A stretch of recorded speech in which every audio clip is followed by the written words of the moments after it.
Kapag patuloy mong nakikita ang numero na 1010 ay isang katiyakan na ang Diyos, iyong mga anghel at ang sansinukob ay kasama mo.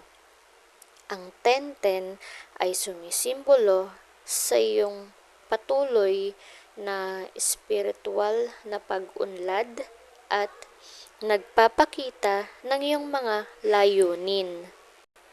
Ilalagay ka ng universe sa tamang lugar, sa tamang oras. Makakatanggap ka ng mga banal na koneksyon.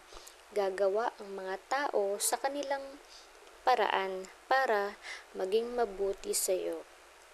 May malaking plano para sa iyong buhay at nagpapakita ito sa pinakamahusay na paraan para sa iyo ngayon. Message of new beginning, spiritual awakening, and divine support. Ito ay mensahe ng mga bagong simula, spiritual na paggising at banal na suporta.